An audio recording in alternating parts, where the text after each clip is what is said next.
Hi friends, welcome to jeevethaas Agam. இன்றைக்கி நம்ம வீடியோவில் வெஜிடபிள் பிரியாணி தாங்க எப்படி செய்யலான்னு பார்க்க போகிறோம். நம்ம குக்கரில் தாங்க செய்ய போகிறோம். இதே போல் நம்ம செய்யும் பொழுது குலையாமல் வரும், உதிரியாக இருக்கும். வாங்க எப்படி செய்யலான்னு பார்க்கலாம். இப்போ நம்ம அரிசி எடுத்துக்கலாங்க. நான் பாஸ்மதி அரிசி தாங்க எடுத்திருக்கேன். நான் இந்த கப்பால் 2 கப் அளவுக்கு பாஸ்மதி ரைஸ் தான் எடுத்திருக்கேங்க. இது நல்லா வாஷ் பண்ணிவிட்டு ஒரு 20 நிமிஷத்துக்கு நம்ம ஊற வச்சுக்கலாம். இப்போ நம்ம காய்கறிகள் எடுத்துக்கலாங்க. நான் 2 கேரட், ஒரு உருளைக்கிழங்கு, ஒரு 10 பீன்ஸ் போல் எடுத்துக்கலாம். நான் கொஞ்சமாக காலிஃப்ளவர் கொஞ்சம் வெந்நீரில் போட்டு எடுத்து வச்சுருக்கேங்க. நம்மக்கிட்ட பச்சை பட்டாணி இருந்தாலும் சேர்த்துக்கலாம். இப்போது நம்ம வெங்காயம் தாங்க எடுத்திருக்கேன். நான் ஒரு 4 வெங்காயம், சின்ன சைஸ் வெங்காயம்னால 4 எடுத்திருக்கேங்க. 2 தக்காளி, 2 பச்சை மிளகாய் எடுத்திருக்காங்க. நம்ம 2 பெரிய சைஸ் வெங்காயம் 2 போதும். இப்போ குக்கர் ஸ்டவ்வில் வச்சுட்டு ஸ்டவ் ஆன் பண்ணிக்கலாம்.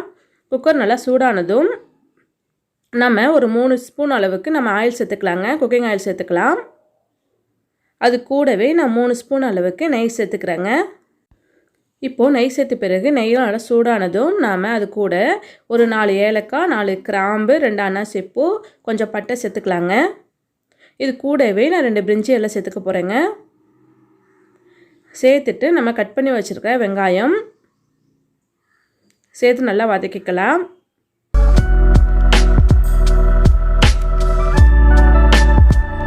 இப்போ வெங்காயம் நல்லா வதங்கிடுச்சுங்க. இது கூடவே நான் 2 ஸ்பூன் அளவுக்கு இஞ்சி பூண்டு பேஸ்ட் சேர்த்துக்கிறேங்க. இதையும் சேர்த்துட்டு நல்லா அந்த பச்சை வாசனை போகும் மாதிரி நல்லா வறுத்து எடுத்துக்கலாங்க.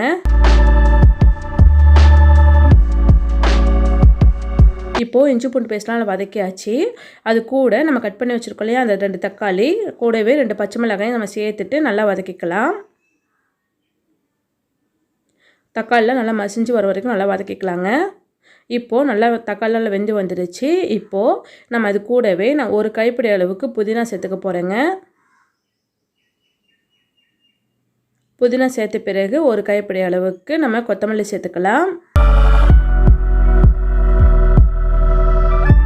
சேர்த்துட்டு நல்லா வதக்கி விட்டுக்கலாங்க.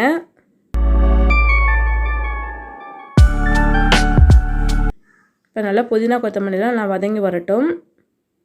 இப்போ நல்லாவே வதங்கியாச்சுங்க. இது கூடவே நாம் கட் பண்ணி வச்சுருக்கோம் இல்லையா, அது காய்கறிலாம் நம்ம சேர்த்துக்க போகிறோங்க. இப்போது நம்ம காயெல்லாம் நல்லா சேர்த்துக்கலாம்.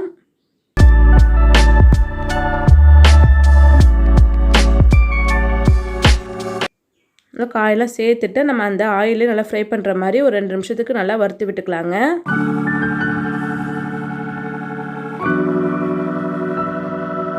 இப்போது நம்ம காய்க்கு தேவையான உப்பு சேர்த்துக்கலாங்க. உப்பு சேர்த்து நல்லா கலந்து விட்டு மிக்ஸ் பண்ணி விட்டுக்கலாம்.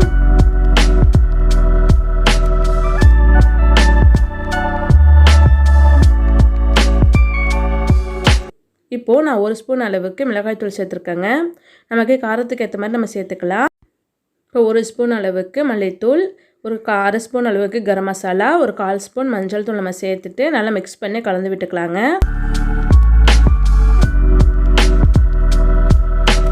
கலந்து விட்ட பிறகு ஒரு 2 நிமிஷத்துக்கு அப்படியே விட்டுடலாம்.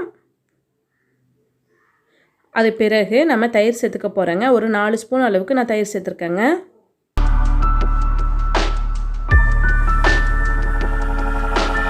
தயிர் சேர்த்துட்டு நம்ம மிக்ஸ் பண்ணி விட்டுக்கலாம். நம்ம தயிர் சேர்த்துட்டு நல்லா மிக்ஸ் பண்ணி கலந்து விட்ட பிறகு ஒரு 2 நிமிஷத்துக்கு விட்டுடலாம்.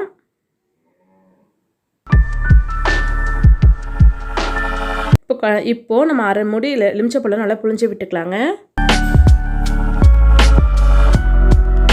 இப்போ லெமன் ஜூஸ் நம்ம சேர்த்தாச்சு.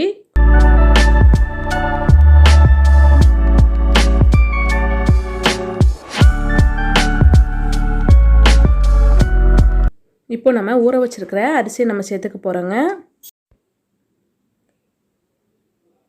இப்போ நம்ம அரிசியெல்லாம் சேர்த்தாச்சுங்க. இப்போ நம்ம மெதுவாக நம்ம மிக்ஸ் பண்ணி கலந்து விட்டுக்கலாம். மிக்ஸ் பண்ணும்போது நம்ம மெதுவாக கலந்து விடணும். இப்போ நல்லா மிக்ஸ் பண்ணி கலந்து விட்டாச்சுங்க. இப்போது நம்ம தண்ணி சேர்த்துக்க போகிறோம். நான் 1 கப் அரிசிக்கு நான் 1.5 கப் அளவுக்கு தண்ணி எடுத்துருக்கேங்க. நான் 2 கப் அரிசி எடுத்துருந்தேன். இப்போது அதுக்கு 5 கப் அளவுக்கு தண்ணி சேர்த்துக்கிறேங்க. கடைசியாக நான் காய்கறிகளுக்காக நான் ஒரு 1/4 கப் அளவுக்கு தண்ணி சேர்த்துக்கிறேங்க. தண்ணி சேர்த்த பிறகு நம்ம ரைஸுக்கு தேவையான அளவுக்கு உப்பு சேர்த்துக்கலாம். அது கூடவே கொஞ்சம் புதினா இலை சேர்த்துருக்கேங்க. சேர்த்துட்டு நல்லா மிக்ஸ் பண்ணி கலந்து விட்டுக்கலாம். நம்ம காய்க்கு தனியாக உப்பு போட்டுட்டோம். அதுக்காக நம்ம அரிசிக்கு மட்டும் நம்ம தேவையான அளவு உப்பு போட்டுக்கலாம். இப்போது லாஸ்ட்டாக 1 ஸ்பூன் அளவுக்கு நெய் விட்ட பிறகு நம்ம இதுக்கு நம்ம விசில் போடாமல் நம்ம மூடி போட்டு வைக்கணும். ஏன்னா அது கொதித்து வரட்டும். இப்போ பார்த்தீங்க அப்படி சொன்னால் நல்லா கொதிச்சிடுச்சு. இப்போ அந்த கஞ்செல்லாம் நல்லா குழஞ்சிருச்சுங்க. அப்போ சாதம்லாம் அந்த தண்ணியோடு சேர்ந்து வந்திருக்கு.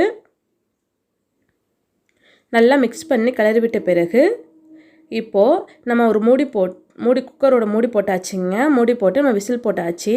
இப்போது நம்ம சிம்லையே ஒரு 10 நிமிஷம் அப்படியே விட்டுடலாம். இப்படி வைக்கும்போது நமக்கு விசில் கணக்கு தேவையில்லை. இப்போது 10 நிமிஷத்துக்கு நம்ம ஸ்டவ் ஆஃப் பண்ணியாச்சுங்க. அந்த ஸ்டீம்லாம் ரிலீஸ் ஆன பிறகு நம்ம ஓப்பன் பண்ணிக்கலாம். பார்த்திங்கன்னா நமக்கு ரைஸ் எல்லாம் நல்லா குழையாமல் வந்திருக்கு. நல்லாவே உதிரியாக வந்திருக்குங்க. இப்போ மெதுவாக நம்ம மிக்ஸ் பண்ணிக்கலாம். கலந்து விட்டுக்க போகிறோம். ரொம்ப வேகமாக நம்ம கலந்து விடாமல் மெதுவாக கலக்கக்குள்ளே அந்த ரைஸ்லாம் நமக்கு உடையாமல் வரும்.